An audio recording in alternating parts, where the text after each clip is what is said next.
शन्नो भवत्वर्यमा शन्न इन्द्रो बृहस्पतिः शन्नो विष्णुरुक्रमः नं ब्रह्मणे नमस्ते वायो त्वमेव प्रत्यक्षं ब्रह्मासि त्वामेव प्रत्यक्षं ब्रह्म वदिष्यामि ऋतं वदिष्यामि सत्यं वदिष्यामि तन्मामवतु तद्वक्तारमवतु अवतु माम् अवतु वक्तारम् ॐ शान्ति शान्ति शान्तिः। सर्वेभ्यो नमः। नमो नमः महोदय। सर्वेभ्यो नमो नमः।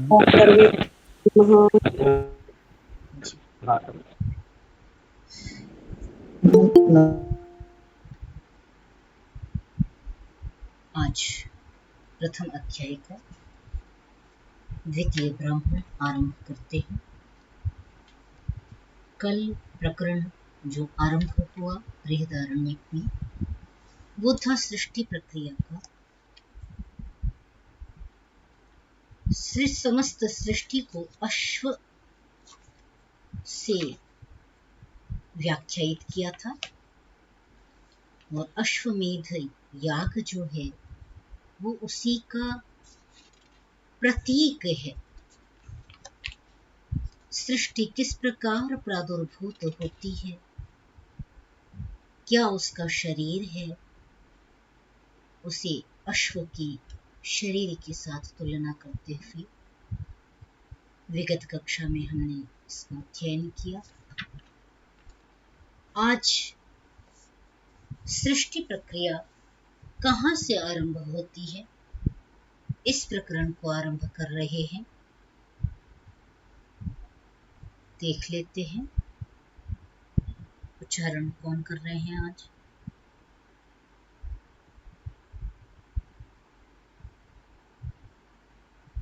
जी हिमा जी आज आप कर लो।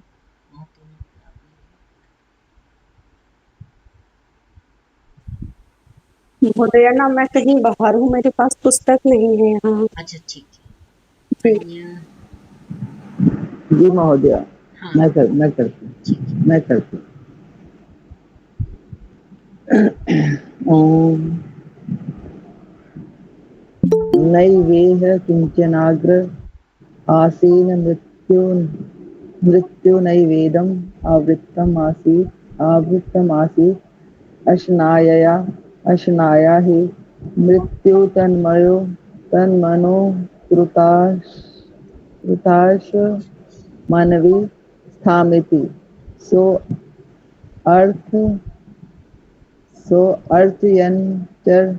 अर्थयंचर तस्यार्चत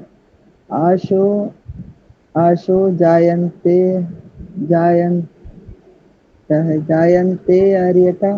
अर्यते यही में कम मृदिति कब मृदिति या कम मृदिति क्लियर नहीं हो गया। तदेवार्थ तस्या कर्त्वं कम ह वा अस्मै भवति मा एतदर्थं तस्यार्कत्वं वेदः। एवमेतदर्कस्यार्कत्वं वेद। जो था वो कम अभूदिति ऐसा था। अगला भी पढ़े। हाँ कर ले। तीन कर ले। आपो वा अर्कस्तद्यथा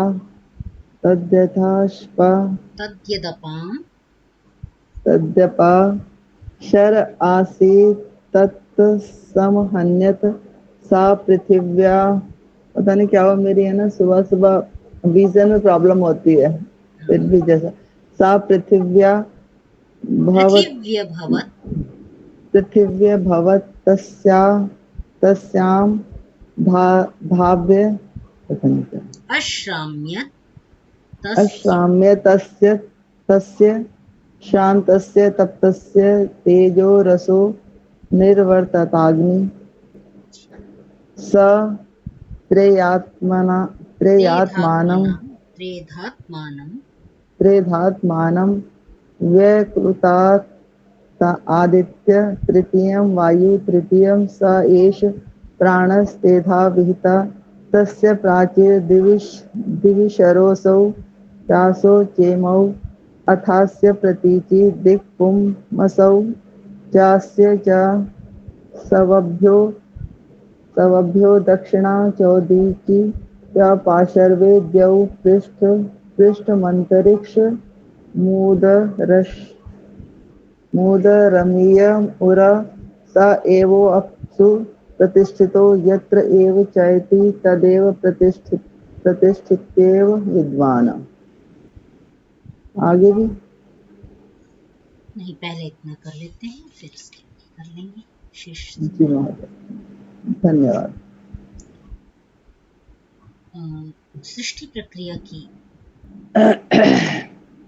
उत्पत्ति कहाँ से हुई, इस प्रकरण को जब आरंभ किया तो कहा नैव इह किंचन अग्रे आसीत्, पहले कुछ भी नहीं था। अग्रे शब्द पहले भी आया था तो हमने उसको देखा था। अग्रे माने आरंभ में, पहले। महोदया जी कृपया पेज स्क्रॉल करेंगे तो आप हम स्क्रीन पे देख सकते हैं। धन्यवाद। बहुत सुंदर। हाँ, नैव इह किंचन अग्रे आसीत्, पहले यहाँ पर कुछ भी नहीं था। अग्रे आरंभ में, प्रारंभ में, अर्थात जब सृष्टि आरंभ हुई, इसकी उत्पत्ति के आरंभ में कुछ भी नहीं था। तो कुछ नहीं था तो न से कुछ उत्पन्न हो जाना, क्या यह संभव है?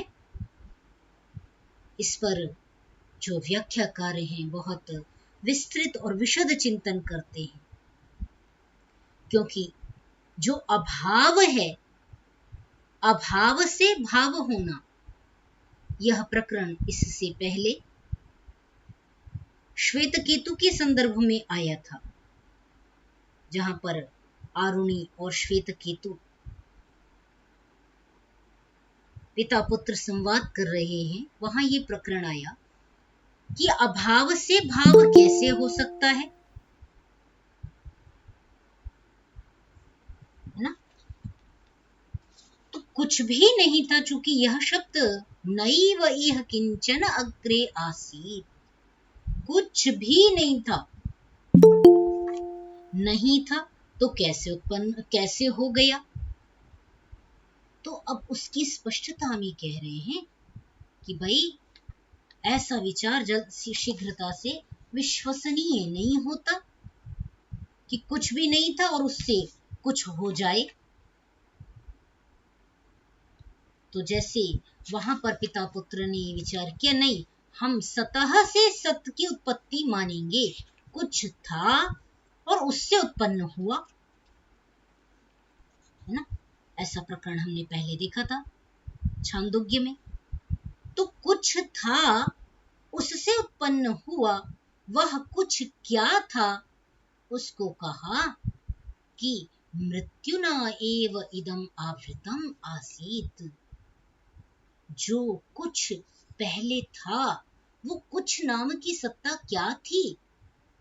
तो कहा मृत्यु के द्वारा यह ढका हुआ था। कुछ था तो, परंतु उसको मृत्यु ने ढक रखा था।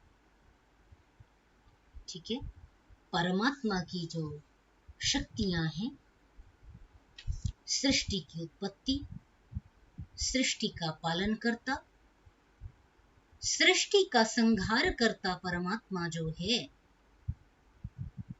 वो यहाँ पर मृत्यु शब्द से कहा जा रहा है। वह मृत्यु है और उस मृत्यु ने उस मृत्यु स्वरूप सत्ता ने, शक्ति ने किसी चीज को ढका हुआ था। ठीक है, मृत्युना एव, मृत्यु के द्वारा ही यह था, कुछ था तो, परंतु दृश्यमान कुछ नहीं था, उसको ढक रखा था मृत्यु ने। तो दोनों ही बातें बन गई कि नहीं था और था तो, परंतु वो इस प्रकार आच्छादित था कि वो दिख नहीं रहा था। ठीक है, ना सदासीत नो सदासीत, नासीत रजो नो व्योमा परो यत्, जो नासतीय सूक्त है वो भी इसी भाव को अभिव्यक्त कर रहा है जो उपनिषद में यहाँ पर कहा जा रहा है। फिर कहा कुछ था तो क्या था? तम आसीत तमसा गूढ़म अग्रे, तम की चादर थी पहले अग्रे, तम आसीत तमसा गूढ़म अग्रे, गहन तमस था। फिर आगे तो वो जो ढका हुआ है उसकी बात यहाँ कही जा रही है कि वो मृत्यु ने उसको ढका हुआ था, जो कुछ था। अशनाया ही मृत्यु हो, अशना के द्वारा जब उसको भूख लगी, अशनाया है ना, तो अशनाया का तृतीया के वचन में बन गया अशनाया। भूख लगने पर उसने उस सब को खा लिया। जब मृत्यु को भूख लगी तो उसने जो यह अपनी भूख को मिटाने के लिए उसने वह क्या कहा? अशनाया ही मृत्यु हो, जो उस भूख का जो उसका जो कारण था, भूख थी, उसको भूख को पूर्ण करने के लिए, भूख को मिटाने के लिए उसने क्या किया? ये देखिए, अशनाया ही मृत्यु। ठीक है, उसने उस भूख के शमन के लिए क्या किया? वो कारण बन गई, अर्थात उसने उसको ग्रहण किया। अब तत् मनः अकुरुत, आगे है ना कि जब उसने सब कुछ भोजन ग्रहण कर लिया, सब कुछ अपने उदरंगत कर लिया, जो ब्रह्मांड था, ब्रह्म का अंड था, उसको अपने उदर में, हिरण्यगर्भ जो परमात्मा है, उसने अपने उदर में समस्त ब्रह्मांड को उदरंगत कर लिया। फिर भी वह भूखा रहा। अब उस भूखे की अवस्था में उसने क्या किया? तत् मनः अकुरुत, उसने अब मनन करना आरंभ किया। क्या मनन किया?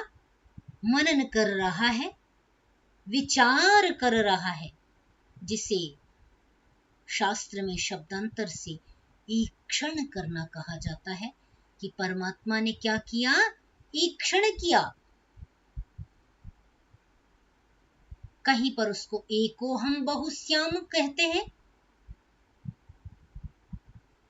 और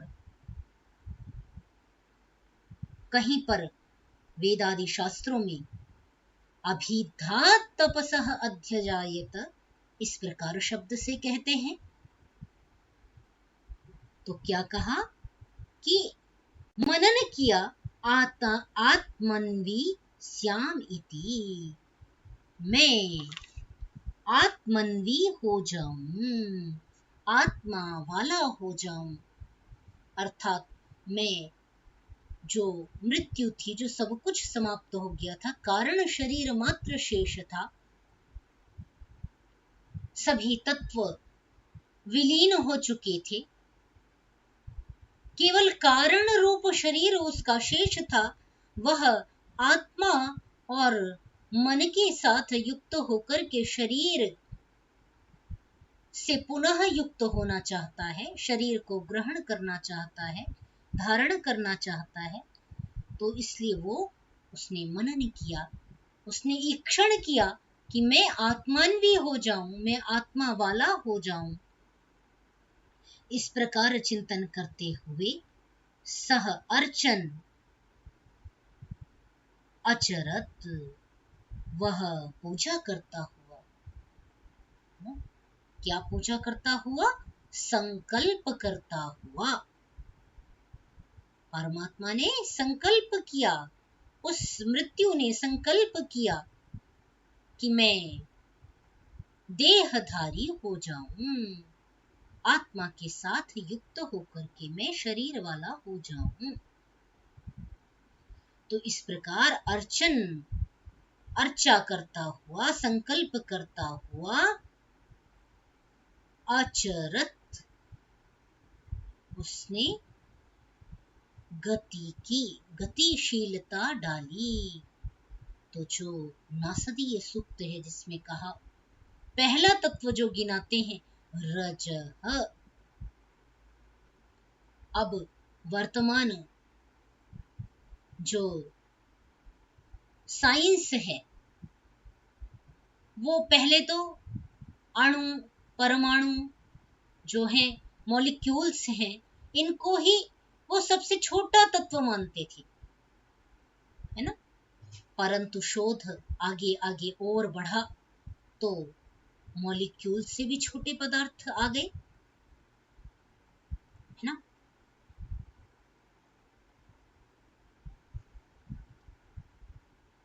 क्वांटम बोलते हैं, क्या बोलते हैं उसको, जो मॉलिक्यूल से भी छोटा है उसको?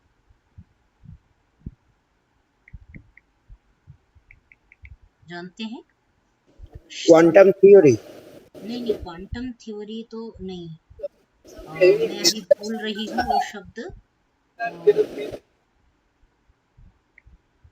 मैं रियली भूल गई, और मैंने इस पे लिखा भी था कुछ अभी शायद, तो उससे भी क्वार्क, हाँ क्वार्क इत्यादि जो तत्व हैं वो इससे छोटे हैं, मॉलिक्यूल से छोटे जो माने जाते हैं, वो क्वार्क इत्यादि जो विभाजन माना जाता है आधुनिक साइंस में, वो मॉलिक्यूल से भी छोटे माने जाते हैं, ठीक है।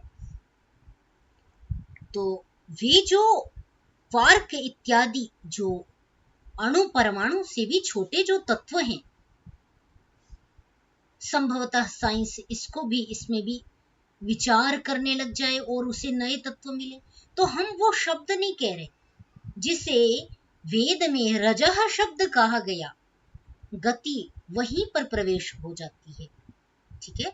मनन किया, आत्मान्वी श्याम, जब उसने चिंतन किया, फिर संकल्प किया और वह आचरत, गतिशील हो गया,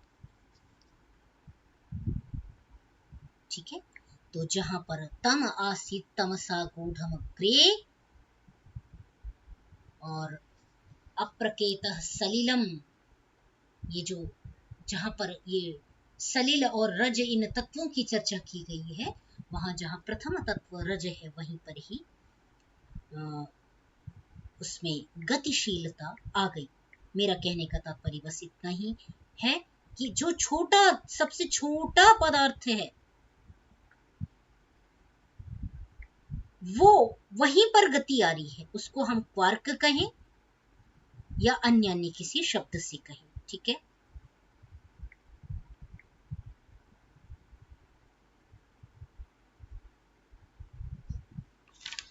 आइए आगे देखें। तस्य अर्चत, उससे प्रार्थना की, उपासना की, उससे आपह अजायंत, जल उत्पन्न हुए। अर्चते वै में कम अभूदिति तदेव अर्कस्य अर्कत्वं कम हवा अस्मै भवति य एवं एतद अर्कस्य अर्कत्वं वेद। क्या कहा कि अर्चते वै, पूजा करते हुए, जो पूजा किए जाते हुए जो तत्व थे, कण थे, जो गतिशील हुए, वो गतिशील हुए जो कण थे, आपह अजायंत, वो जल रूप में हुए। वो कौन सा जल? वो ये वाला जल नहीं, जिसे हम लोक में जानते हैं, वह जल नहीं है ये आपह। अंतरिक्ष स्थानीय देवता में भी आपह शब्द निघंटु में परिगणित होता है, जहां पर आपह तत्व जो है वो भिन्न है। इससे पहले भी मैंने ये चर्चा की थी। जो लौकिक जल है, जिन्हें हम आपह नाम से जानते हैं, है ना, वो जल यहाँ नहीं कहे जा रहे। ठीक है, ये सूक्ष्मतम जल की यहाँ पर चर्चा है। जो अंतरिक्षस्थ आपह हैं, उनकी चर्चा की जा रही है। जो इस प्रकार का कुछ नमी सी बनी, है ना, कुछ, तो वो जो अंतरिक्षस्थ जो पदार्थ है, उसकी चर्चा है आपह। तो आपह तत्व सृजित हुए, और उन आपह तत्व के सृजित होने से में एक बात और कही यहाँ पर, आपह जायंत अर्चते वै में कम अभूत। अर्चा करने में, अर्चा करते हुए में मेरे लिए क्या हुआ? कम अभूत, वह जो कम था। कह वै प्रजापति, कह वै सुखम, वह जो सुख स्वरूप कम था, कम शक्ति थी, वह उत्पन्न हुई। अर्थात भोग कराने वाला जो ये ब्रह्मांड है, जो इहलोक और परलोक को सिद्ध करने वाला है, उसको, उसकी प्रथम नींव कम रूप में परमपिता परमात्मा ने अपना यहाँ पर स्वयं की स्थापना की। मैंने स्वयं, जो निमित्त कारण परमात्मा है, उसने कारणों में आपह तत्व को सृजित किया, और आपह तत्व से क को सृजित किया,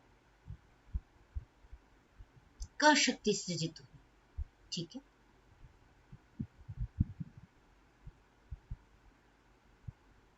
और कह रहे हैं इसीलिए अर्क शब्द जो बनता है, अर्क जल का वाची है, जल कहते हैं। तो अर्क शब्द जो है, अर्क का अर्कत्व क्या है? अर्क शब्द बना कैसे? तो कहा अर्च, पूजा यम धातु से अर्च ले ले, और कम से का ले ले। ठीक है, अर्च और क, इन दोनों का ग्रहण जब कर लेंगे, कम अभूत तदेव अर्कस्य अर्कत्वम, अर्क का अर्कपना क्या है? कि अर्च, जो अर्चते, पूजा किए हुए जाते थे, संकल्प किए जाते हुए जो कण थे, जिनमें परमात्मा ने सर्वप्रथम तप किया, ईक्षण किया, तप किया, और उन कारण तत्वों का संघनन किया, और उनको, जिसे परमात्मा का वीर्य कहा जाता है ना, वह प्रथम तत्व, वह जो उसका सृजन किया, वो जल रूप अर्क है। वो आपह से कहा जाएगा या अर्क से कहा जाएगा, ये यानी इसी प्रकार ये उनको आपको संगति लगानी है कि वो प्रथम तत्व आपह है, आपह से फिर अर्क की उत्पत्ति हो रही है। तो इसको संगति आप इसी प्रकार लगाएं कि वो प्रथम तत्व अर्क कहा गया। वो जल इसीलिए कहे जाते हैं कि वो परमात्मा के संकल्प से, सुख स्वरूप परमात्मा से ये उत्पन्न हुए। ठीक है, तो ये सृष्टि प्रक्रिया अत्यंत सूक्ष्म विषय है। आधुनिक वैज्ञानिक वहां तक चिंतन नहीं करते। यहाँ पर हम शब्दों से उसका व्याख्यान करने में उतना, क्योंकि ये विषय जो है बहुत गूढ़, गंभीर गंभीर है ना, उसको उसके विषय में यहाँ पर केवल जल कह देना या जल से मैं इसको व्याख्यायित कर दूं कि वो भी जल है, वो भी जल है ना। आपः उत्पन्न हुए, फिर अर्क उत्पन्न हुआ, तो सामान्यतः हम उसे जल शब्द से कह रहे हैं, परंतु ये वो सूक्ष्मतम कण है जो कारणभूत, जो कारण तत्व थे, उनको संघनित करने में, एकत्रीकरण करने में जो सहयोगी बने, वो तत्व हैं। ठीक है, वेद मंत्र में जहां पर ये प्रकरण आता है, ततो रात्र्यजायत ततः समुद्रः अर्णवः, वाह, यदि संवत्सर हो जाए, दोनों ही जल के वाचक हैं, परंतु जल कौन से हैं, कैसे हैं, किनका यहाँ प्रसंग है, वो अत्यंत गंभीर विषय है। परंतु आरंभिक तत्व ये है, ये स्पष्टता से हम कह सकते हैं। अब उनको शोध के द्वारा किस नाम, क्या नाम देना है, क्या उस पर कहना है, ये विचारण होगी। ठीक है, वो निरंतर अध्ययन मनन निधिध्यासन के द्वारा, चिंतन के द्वारा उसको समझना है। ठीक है, यही इसके अर्क का अर्कत्व है। ठीक है,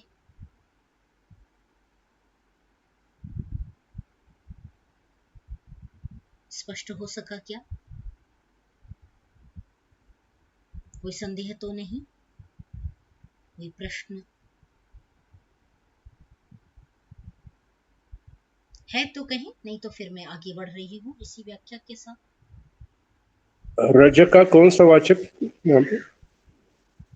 हाँ, ये आपकी बात, मैंने कहा ना कि मैं इसको यहाँ पर कौन सा तत्व क्या है,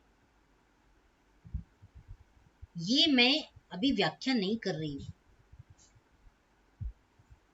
देखिए, कल तक जो शास्त्रकार थे वो क्या लिख रहे थे कि भाई उन्होंने रज की व्याख्या कर दी मॉलिक्यूल के रूप में, है ना। मेरी बात समझे जो मैं कहना चाहती हूँ, कि यदि मॉलिक्यूल हम कह दें कि वो मॉलिक्यूल है, सबसे छोटा तत्व रज तत्व जो है वो मॉलिक्यूल है, यदि हम ऐसा कह दें और उस पर आगे भी शोध हो रहा है, तो शब्द में अटक गए ना हम, कि जो सबसे छोटी इकाई है वो रज है, मेरा कहने का तात्पर्य है।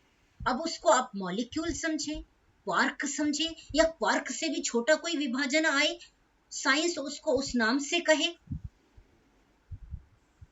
तो आज की भाषा के साथ उसको मैं शब्द से आपकी व्याख्या नहीं करती, परंतु मैं इतना कहती हूं कि जो सबसे छोटा तत्व है ना, जहां गति प्रथम विनिपातित हो रही है, वो रज है। फिर सलिल बना, तो क्रमशः ये जो है वही बात यहां पर भी कही जा रही कि आपा है, फिर अर्क बना,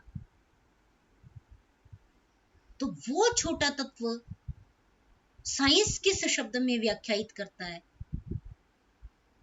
अभी एक दिन मैंने किसी विद्वान को देखा, वो एक विद्वान के कथन को काट रहे थे कि वैशेषिक दर्शन में उन्होंने कहा कि सबसे छोटी इकाई मॉलिक्यूल, ऐसा करके वो कुछ उनका खंडन कर रहे थे।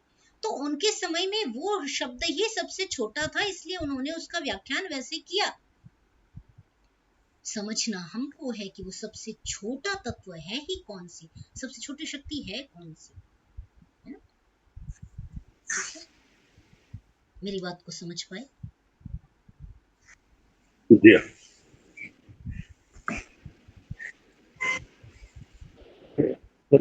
सब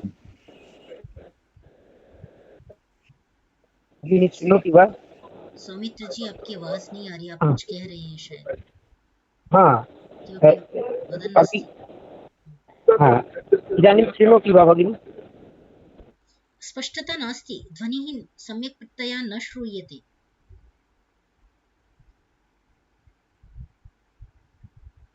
सत्य अहं श्रोतुं नैव समर्थ।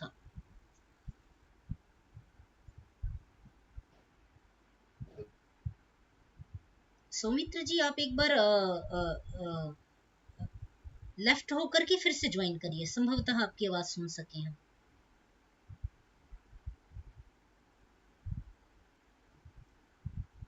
एकदा बहिः गच्छतु, पुनः प्रविशतु, संभवतः तेन ध्वनिः आयास्यति।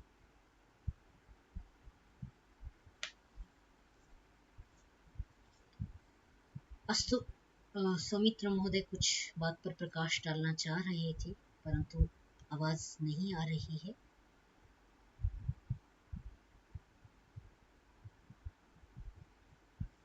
तो आगे हम देख रहे हैं, चिंतन का विषय है, चिंतन करिए। आपको जहां संदेह हो रहा है उनको नोट करिए, और जैसा स्वाध्याय का क्रम बनता है, मैंने प्रथम कक्षा में ही एक बात कही थी इस बृहदारण्यक की, पुनः दोहराती हूँ। यदि आपने उस वीडियो को नहीं सुना, नहीं देखा, तो उसको फिर से उसको एक बार आप सुन सकते हैं चलते फिरते में, तो कुछ चीजें आपको उससे स्पष्टता होगी। कई बार होता है कि हमें एक कोई बात नहीं समझ में आ रही होती है, तो मैंने एक बात कही थी कि आचार्य पादमादत्ते पादम शिष्य स्वमेधया, चिंतन मनन के साथ ज्ञान का दूसरा चरण अर्जित किया जाता है, और कालेन पादमायाति का पादम स ब्रह्मचारी भी, एक चरण विद्यार्थी अपने कलीग के साथ चर्चा संवाद करते हुए उसका अध्ययन करते हैं, और एक चरण शास्त्र का ऐसा है जो समय के साथ उसका बोध, उसका ज्ञान, उसका अनुभव, उसका प्रकाश आत्मा में हो पाता है। तो यदि कोई चीज अस्पष्ट है, जब अत्यंत विद्वान शंकराचार्य जी ने भी इसमें बहुत संदेह इस उपनिषद को लिखते समय उन्होंने भी रखे हैं कि ऐसा है अथवा ऐसा है, ऐसा करके वो भी कई जगह प्रश्नात्मक छोड़ रहे हैं। तो संभवतः कहीं रहस्यमय ज्ञान है जिसको हमें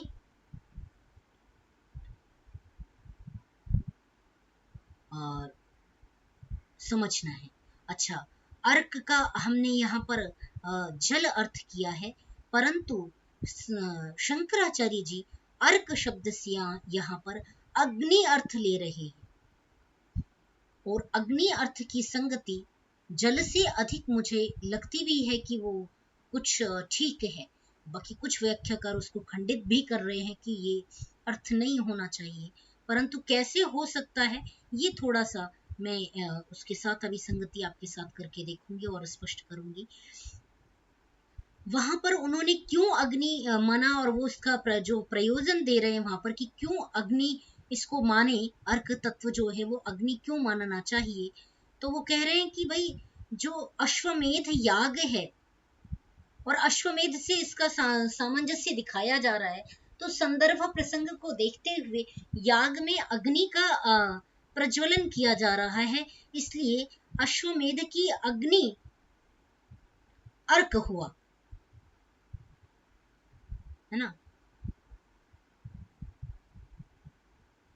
तो वहां पर अग्नि पद ऐसा अग्नि अर्थ कर रहे हैं अर्क का, कि जलों से पृथ्वी हुई, उस पर हाँ जलों से क्या हुआ, आपह तत्व जो कण थे उससे पृथ्वी हुई, और उससे ब्रह्म था उसने तप किया, और तप से फिर ये जो आगे आ रहा है इसकी व्युत्पत्ति को कर रहे हैं, मैं स्पष्ट कर दूंगी, आगे वाले में 2 में देख लें। आपह व अर्कः, तो अर्क को जो यहाँ हमने जल समझा है ना, उसको स्वामी शंकराचार्य अग्नि शब्द से व्याख्यायित करते हैं। तो ये दोनों हम इसका ध्यान में रखते हुए इस द्वितीय वचन का हम अर्थ देखेंगे, ठीक है। आपो व अर्कः तद्यद अपां शरः आसीत् तत् समहन्यत, जो आपह कण थे, आपह तत्व थे, वे आपो वै अर्कः, आपह ही अर्क हैं। ठीक है।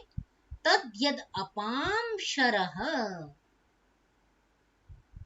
वह जलों का शर भाग, जो तैरता हुआ जो अंश था, तरणशील भाग था, वो क्या हो गया, वह तत्समहन्यत, उसको इकट्ठा कर लिया, अर्थात वो ऊपर की लेयर कुछ, जिसे मैंने इससे पहले जब व्याख्या आई थी तो मैंने क्या कहा था, दूध में मलाई पड़ने के समान। कुछ व्याख्याकार उसको कहते हैं कि जैसे दही जम जाए और उसमें जब तप किया जाए, उसका मंथन किया जाए, तो ऊपर जैसे मक्खन आ जाता है, वैसे परमात्मा ने सृष्टि में तप किया और उस तप से जो बिलो करके ऊपर आया, जो कठोर भाग था, वो तत्समहन्यता, वो उसके ऊपर इकट्ठा हो गया, जम गया। पृथ्वी आसित, वो है ना पिलिप पिला, वेद का मंत्र है, उसमें आता ना कि पहले कैसी थी पृथ्वी, पिलपिली सी थी, बिल्कुल कोमल सी थी, बिल्कुल मुलायम थी। बाद में उसका कच्छप जैसा जो पृथ्वी का जो पृष्ठ भाग है, ऊपरी भाग है, वो कछुए के समान दृढ़ हुआ, वो अवस्था बाद की है, परवर्ती अवस्था है। परंतु उसका पहला जो, उससे पहला जो रूप है, वो जो आपह कण थे, वही अर्क कहे गए। अर्क से उसमें तपन किया, वो जो उसमें तपस्या की, तपस्या करने से ब्रह्म के वो समहन्यता, वो उसमें ऊपर इकट्ठे हो गई। सा पृथ्वी अभवत तस्याम अश्राम्यत, वो पृथ्वी हो गई जो ऊपर इकट्ठी हुई, जो पिलिपिला थी, पिलपिली सी जो पृथ्वी थी, वो उसके ऊपर इकट्ठी हो गई। तस्याम अश्राम्यत, उसमें भी श्रम किया, तप किया। तस्य श्रान्तस्य तप्तस्य तेजः रसः निरवर्तत अग्निः, उससे तपे हुए से तेज तत्व की उत्पत्ति हुई। और इस तेज को आप स्मरण कर पाए तो अभी छांदोग्य में बड़े विस्तार से बार बार तेज तत्व की बात कर रहे थे, है ना, स्मरण आ रहा है।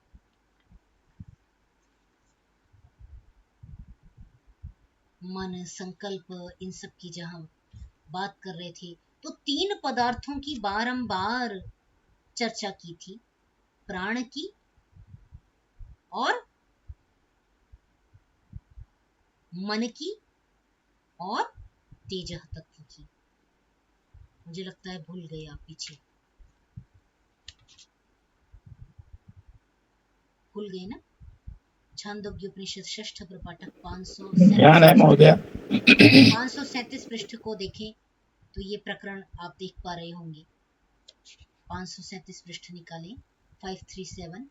कुतस्तु खलु सौम्य एवं स्यादिति होवाच, कथम असतः सज्जायेत, असत से सत हो नहीं सकता तो सत से ही सत मान लेते हैं। सत्वेव सौम्येद इदम अग्र आसीत, और फिर वो एक तदा इक्षत, उसने ईक्षण किया, बहुश्याम प्रजा ये थी, बहुत हो जाऊं। तत्तेजः ऐक्षत बहुश्याम प्रजायते तद अपहसजत तस्माद्यत्र क्व शोचति स्वेदते पुरुषः तेजसः एव तद अध्यापः जायन्ते। उस जो पुरुष था उसने आपह तत्वों को रचा और फिर वो गर्म हुआ और जल से तेज पैदा हो गई। तो आपह से अर्क का अर्थ यदि अग्नि किया जा रहा है, वो इसी कारण किया जा रहा है। कुछ व्याख्याकार उसका जल अर्थ कर रहे हैं, परंतु शंकराचार्य ने इसका अर्थ अर्क से अग्नि अर्थ लिया, वो इसी आधार पे लिया। ताह आपह ऐक्षन्त बह्व्यः स्याम प्रजाये मैति, ताह अन्नम असृजत, ये पूरा प्रकरण है। और बहुत विस्तार से बार बार जहाँ पर अन्न प्राण तेज की चर्चा कर रहे थे, नहीं मन प्राण और तेज की, ये पूरा प्रकरण इसमें आपने देखा था। तो तेजः तत्व जो है वो सृष्टि में प्रारंभिक तत्वों में गिना जा रहा है ना।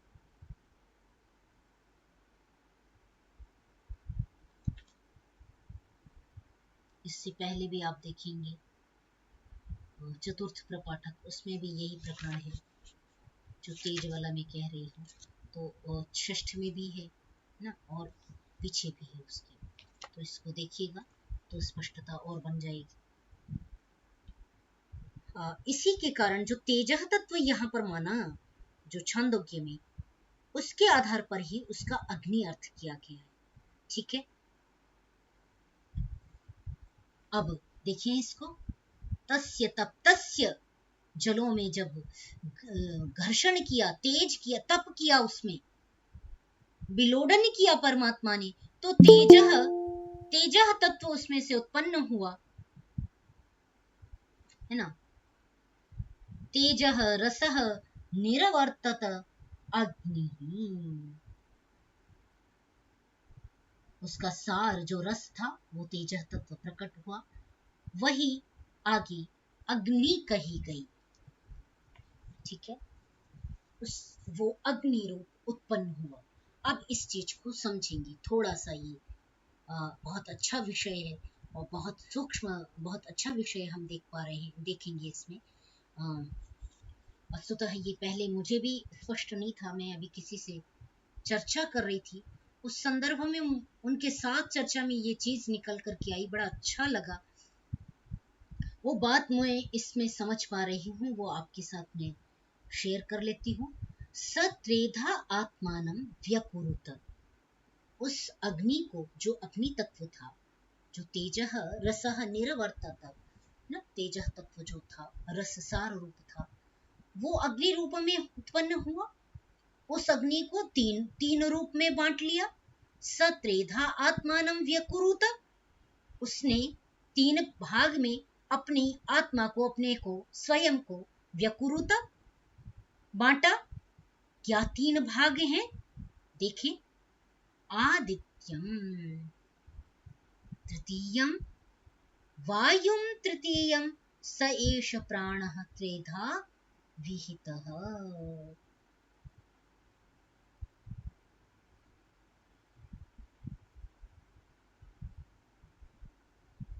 वो जो अग्नि था वो तीनों में से एक आदित्य रूप में आ गया, एक वायु रूप में आ गया, और वो एक यह जो अग्नि है इस रूप में आ गया। ठीक है, कैसे आ गया, कहाँ है वह?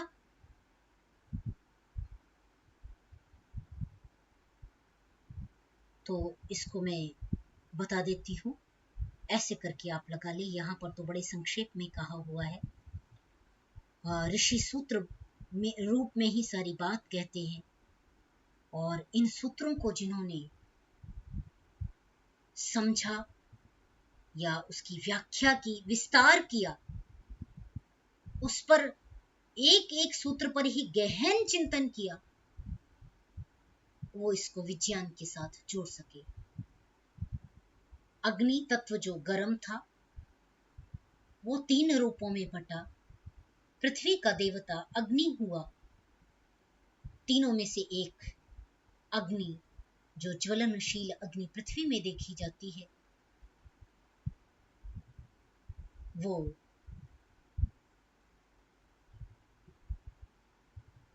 अग्नि का एक भाग हुआ। पहले द्यावा पृथ्वी कैसे थे? बहुत पास पास थे ना, बाद में दूर दूर गए। तीन चरणों में जब ब्रह्म ऊपर पहुंचे हैं, जिसको विष्णु के तीन कदम अलंकार में कहे जाते हैं, वो ऊपर बाद में पहुंचा ना, पहले पास ही पास था। ब्रह्म का अंड संपूर्ण एक साथ था। जब सृष्टि निर्माण प्रक्रिया हो रही है, वहां पर ये तीन तत्वों की जो अग्नि की चर्चा की है, तो पृथ्वी का माने वो तीन भागों में बटी, तो पहले वो अग्नि पृथ्वी में रह गई जो ज्वलनशील है। दूसरा जो आदित्य है वो अग्नि नहीं है, वो क्या है? ज्वलनशील नहीं है, अग्नि तो है, वो आग का गोला नहीं है। वो क्या है? प्रकाश पुंज है। इसको स्पष्ट समझ लें, वो दिव्य दिव्यता पुंज है, प्रकाश पुंज है, इसलिए उसको द्यौः कहा गया, उसको अग्नि नहीं कहा गया। अग्नि कहाँ जलेगी? जहां पर ऑक्सीजन है, तो द्यौलोक में ऑक्सीजन नहीं है, इसलिए वो क्या है? अग्निपुंज नहीं है। आग का गोला सूर्य को कह देते हैं जो, वो गलत है। आग का गोला नहीं है वो क्या है? प्रकाश का गोला है, प्रकाश पुंज है। अग्नि बिल्कुल भी नहीं है, द्युलोक में है ना। तो वो आदित्य अग्नि का जो प्रकार है, प्रकाश, वो अग्नि आदित्य है। ठीक है, ऊष्मा उसमें भी है, परंतु वो ज्वलनशील अग्नि नहीं है। ठीक है, अब दूसरा जो अग्नि का प्रकार कहा, वायु। देवलोक का देवता हो गया और अंतरिक्ष का देवता क्या बता दिया? वायु। तो जो वायु, जिनको हम सोलार विंड कहते हैं, या साइंस जिसको रेडिएशन शब्द से कहता है, या विकिरणन शब्द से जिसे कहा जाता है, जिसे स्पेस में जो जाने वाले अंतरिक्ष यात्री होते हैं, आपने देखा होगा, वो स्पेस सूट पहन करके जाते हैं। क्यों? क्योंकि वहां पर जो गर्म हवाएं हैं, वो उसको क्या कर सकती हैं? जला सकती हैं। तो वायु जो है वहां पर कैसी है? अग्नि रूप में है। ठीक है, गर्म है, अत्यंत गर्म है, जो अंतरिक्ष में है। ठीक है, द्यौः, अंतरिक्ष और पृथ्वी की अग्नि, इस प्रकार अग्नि के ये तीन रूप देवलोक में, अंतरिक्ष लोक में और पृथ्वी लोक में इस प्रकार है। ठीक है, ये तीन विभाजन हुए उसके। स एष प्राणः त्रेधा विहितः। अब प्राण के भी तीन प्रकार हो गए, वह प्राण भी तीन रूपों में विहित किया गया। पृथ्वी में जो है वो प्राणवायु के साथ है। ठीक है, जो स्वीकार किया जा सकता है। अग्नि, अग्नि कब जलती है? जब ऑक्सीजन होगी। जहां ऑक्सीजन की कमी होती है वहां पर अग्नि, माने आग जला करके यदि उसको ढक दे तो वो नहीं जलेगी। तो प्राण तीन प्रकार से कैसे हो गया? त्रेधा विहिता, प्राण, अपान और व्यान रूप में। ये साइंस वाले बहुत अच्छा व्याख्यायित करते हैं। अभी यद्यपि ये मुझे भी नहीं पता था, मुझे भी एक अत्यंत विद्वान एक हमारे साथी हैं, उनसे मेरी चर्चा हो रही थी, उन्होंने मुझे बताया। तो मैं आज इसलिए आपको ये स्पष्ट कर भी पा रही हूं कि हाइड्रोजन जो है, जो द्युलोक में है, वो ब्रह्मांड में कितना है? 98% से ज्यादा है ना। वो व्यान वायु है जो द्युलोक में है, जो सर्वत्र फैल रही है। अपान जो है वो अंतरिक्ष में है, जिसको हम रेडिएशन कहते हैं, जो स्वीकार्य नहीं है, किसी भी प्रकार उसको ग्रहण नहीं कर सकते हैं। न्यूक्लियर के आप जहां थर्मल पावर प्लांट लगे होते हैं, उनके बाहर भी क्या हो रहा होता है? बहुत ज्यादा रेडिएशन निकल रही होती है। उसके पास बिना आप उसकी ड्रेस पहने, सूट पहने नहीं जा सकते, है ना। क्या होगा? तुरंत जल जाएंगे, शरीर खराब हो जाएगा, विकार को प्राप्त हो जाएगा। तो वो अपान है, छोड़ने योग्य है, त्याज्य है। भुवरित्यपानः। तो जो प्राण जो तीन रूपों में हम देखते हैं, प्राण, अपान, व्यान, वो ये तीन रूप ब्रह्मांड में तीनों अग्नियों के रूप में इस प्रकार व्याप्त है। और इसी प्रकार मुझे जो ये शंकराचार्य का जो ये किया हुआ अग्नि अर्थ है, उसका अर्क का अग्नि, वो सही लगता है। ठीक है,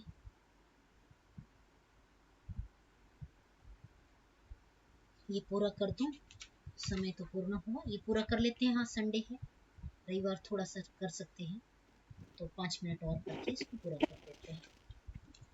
तस्य प्राची दिक, कोई साथी कुछ कह रहे हैं संभव, मैं पूरा कर लूं फिर आप कहें। हाँ जी है ना। जी तस्य जी प्राची दिक शरः असौच असौच इमौच, प्राची दिशा में उसके शर जो है पूर्व दिशा में, और असौच असौच इमौच इमौच जो ये है, इसको इसकी व्याख्या करते हुए व्याख्याकार ने लिखा कि जो अवांतर दिशाएं हैं ये, और इसके साथ मिलकर के जो अवांतर दिशा मिल रही है, पूर्व दिशा और दक्षिण दिशा का जो कोना है, उसको आग्नेय कोण कहते हैं ना। अग्नि से उत्पन्न होने वाला आग्नेय कोण कहा जाता है। और आग्नेय कोण का क्या माने, ये जो हम आज यान भेज रहे हैं, सूर्ययान, चंद्रयान, उनमें बहुत सहयोग कर सकता है ये जो रहस्य है कि कहां से भेजा जाए, क्योंकि ये कोण जो आग्नेय, वायव्य, ईशान, नैऋत्य, कोई वायु प्रधान कोण है, कोई अग्नि प्रधान है ना। तो इनके भी जो गुरुत्वाकर्षण है, बलाकर्षण है, किसी की मात्रा किसी में ज्यादा है। यदि इस पर भी शोध होवे, कार्य होवे, तो यंत्रों को किस दिशा से कहां से भेजा जाए तो सुविधाजनक तरीके से, है ना, और अधिक सहयोग के साथ वो अपने गंतव्य तक पहुंच सकता है। संभवतः रिसर्च कर भी रहे होंगे, चल भी रहा हो, परंतु यहाँ जो इसकी जो व्याख्यान चल रहा है उसको यदि समझा जाए कि वो आग्नेय है, पूर्व दिशा और दक्षिण दिशा का जो कोण बनता है वो इस परमात्मा की बाहु के समान है, वो अग्नि तत्व सम्मिश्रित है, इसलिए वो आग्नेय कहा जाता है। अथ अस्य प्रतीचि दिक्, जो इसकी पश्चिम दिशा है, वो पुच्छम, वो पूंछ कही जाती है। असौच असौच सक्यौ, जो यह है और यह है, माने पश्चिम दिशा है और पश्चिम दिशा के साथ उत्तर दिशा है, वो इसकी वायव्य है, अर्थात वहां अपान, वहां पर रेडिएशंस ज्यादा मिलेंगी, क्योंकि वह सख्ती जांघ भाग है ना, उसको सख्त्यौ, वो दृढ़ भाग है, और वहां पर उसको जंघा कहा गया। दक्षिणाच उदीची उदीची च, दक्षिण दिशा जो है वो दक्षिण और उत्तर दिशा पार्श्वे इसके पासे हैं। द्युलोक पृष्ठम, पीठ है, अंतरिक्षम उदरम, अंतरिक्ष उदर है, इयम उरह, यह छाती है, स एषः अप्सु प्रतिष्ठितः, वो ये समस्त ब्रह्मांड का, अर्थात प्रजापति जो मृत्यु थी उसका, इयम उरह, उसकी ये छाती है, और उसका यह जो एषः अप्सु प्रतिष्ठितः, यह उसका पूरा शरीर, जो उसका जो वीर्य तत्व था, अप्सु, अप्स में प्रतिष्ठित है, अप तत्व जो है उसमें स्थित है, प्रतिष्ठित है। तो जो प्रथम कारण है वो अप है, जल तत्व है। तो बहुत बड़ा इससे रहस्य उद्घाटित हो सकता है, जिस ओर ये शास्त्रकार ऋषि इशारा कर रहे हैं, चेष्टा कर रहे हैं, प्रकाश डाल रहे हैं। चूंकि हम साइंस नहीं पढ़ते, जो संस्कृत के विद्यार्थी होते हैं वो साइंस नहीं जानते, जो साइंस जानते हैं वो संस्कृत नहीं जानते, तो इनमें सामंजस्य हो ही नहीं पाता। और जब सामंजस्य करना है तो दोनों को पढ़ना होगा, तभी उन चीजों पर या उस विषय के साथ भौतिक विद्या में हमारे ऋषि महर्षियों ने खगोल विद्या यदि उस पर प्रकाश डाला, आज हमें उसको फंसा रहे हैं किसमें? ज्योतिष में। ज्योतिष की फलित ज्योतिष, भद्रा लग गया, काली लग गई, नक्षत्र लग गया, ये लग गया, वो लग गया, उसका अनर्थ कर रहे हैं। जब तक ज्योतिष सिद्धांत ज्योतिष रहा, उसका शास्त्रकारों ने बड़ी स्पष्टता से, बड़ा सटीक, कि कितनी दूरी किससे कहाँ है, कैसे है, किसका क्या प्रयोजन है, बड़ी स्पष्टता के साथ शास्त्र लिखे, उनका हम आज आलोडन नहीं करते, उन ग्रंथों का आलोडन नहीं करते।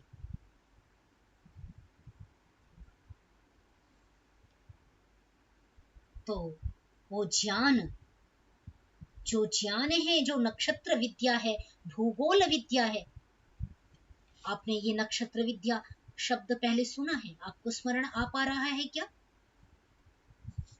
मैंने इसका संदर्भ नारद सनत कुमार के प्रकरण में रखा था।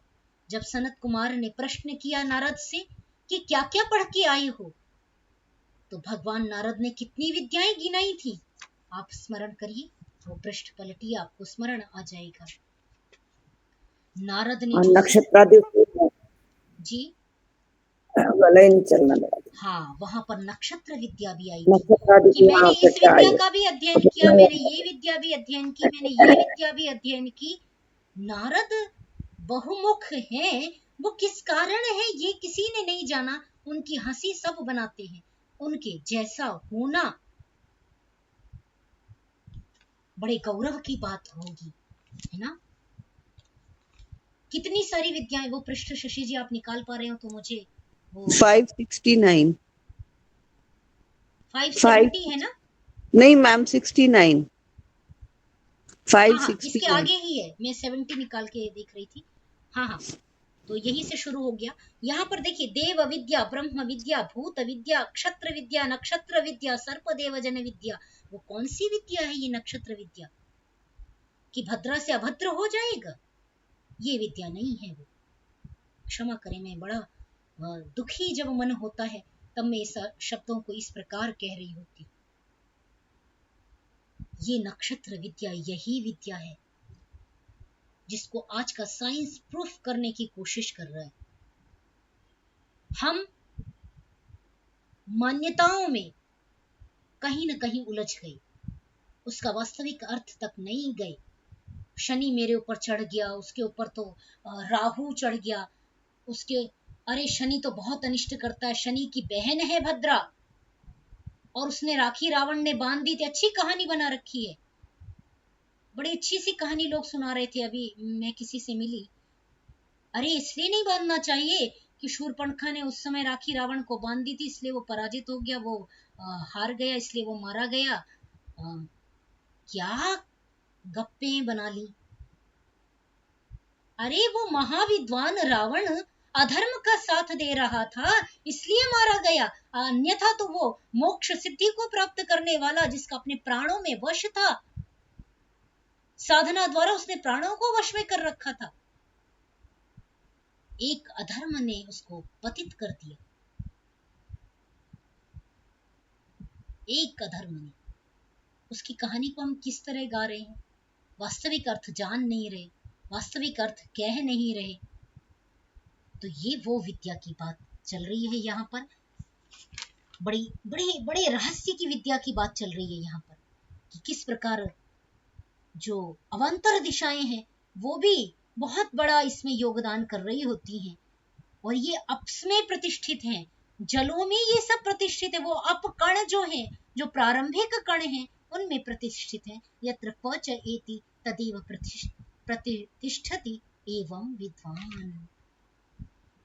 कहा जहां कहीं भी ये आते जाते हैं वहीं पर माने जो इनको जहां कहीं भी ये विद्यमान है उनको विद्वान उसी रूप में जाने, उनका अध्ययन करे, चिंतन करे, मनन करे और उनको प्रयोग करे। तो प्रारंभिक जो ऋषि मुनि हैं उन्होंने कहीं न कहीं इनका प्रयोग किया है, तभी बिल्कुल सटीक जो दूरी बताई, जो नाप बताया, जो लोगों की अवस्थिति बताई, जो लोगों की क्रिया बताई, लोगों का प्रयोग बताया, लोगों का उपयोग बताया, वो बिल्कुल अक्षरशः 100% सही है, बशर्ते हम उनका अर्थ समझ पाए। हमारी बुद्धि वहां तक नहीं जाती, तो इसलिए हम अर्क अप शब्दों तक ही अपने को सीमित कर लेते हैं। आज के लिए इतना ही। ओम शांति। आप कुछ कहना चाहें, आपका कोई जिज्ञासा, प्रश्न, विचार मन में आ रहा हो तो आप रख सकते हैं। ये जो अर्क शब्द है ना मैम, कई बार आपने देखा किसी औषधि में का कहते हैं ये उसका अर्क है। हाँ हाँ, बहुत सुंदर शशि जी, बहुत अच्छा जा रहे हैं, बताएं बताएं। नहीं मतलब इसका मतलब ये है कि जल से भी कुछ झाग या कुछ ऐसी उसका और सूक्ष्म रूप होता है, तभी उसे अर्क कहते हैं। एक तो ये मैम मुझे थोड़ा दिमाग में आ रहा था कि औषधियों का भी एक तरल पदार्थ से भी कोई सूक्ष्म रूप होता है। और जो ये मैम 269 पेज है ना, यहाँ पे भी कुछ अम्भस अप और इस तरह की जो बात है जल वाली 269, यहाँ पर भी कुछ उस प्रकार की बात आ रही थी शुरू में, बस जरा सी कि वही जो जल तत्व है वो हाँ। मैम जल अम्भस मरीचि मर जो आपस के कुछ इस तरह, मरम आपह अदह अम्भः, जी जी। ये भी मतलब कुछ इस तरह से, मतलब आप सोच सकते हैं कि सबसे पहले जल जल का ही मुझे लगा कि आप जो आप कह रहे हैं ये सबसे पहले है। और एक थोड़ा सा ये जो ये पृथ्वी है ना मैम, सॉरी, ये जो अभी आपने कहा पहले पृथ्वी पे अग्नि है, फिर द्यूलोक में आदित्य है, और फिर अंतरिक्ष लोक में वायु है। पर जब मैं मतलब मेरा जो दिमाग होता है वो ये चलता है कि पृथ्वी फिर अंतरिक्ष फिर द्यूलोक होता है। तो ये क्रम थोड़ा सा मुझे थोड़ा सा अलग सा लगा। नहीं नहीं, मेरे बोलने में वो हो गया, अलग नहीं है। कैसे? पृथ्वी, अंतरिक्ष, वायु, प्राण, अपान, व्यान, मैंने उसको अव्यवस्थित बोला, परंतु आप लगाएं उसी क्रम में। जी मैम। अंतरिक्ष और ऊपर द्यू, इसी तरह प्राण, अपान, व्यान, अग्नि, वायु, आदित्य। जी मैम, जी मैम। क्रमशः ही लगाएं, मैंने बोला आगे पीछे है, क्योंकि ये विचार मेरा नहीं था, इसलिए मैंने थोड़ा सा जिनसे सुना उनका चिंतन मुझे बहुत अच्छा लगा, उन्होंने इस पे रिसर्च किया हुआ, तो मैंने फिर मुझे लगा कि ये प्रसंग इससे जुड़ रहा है, तो मैंने आपके साथ शेयर किया।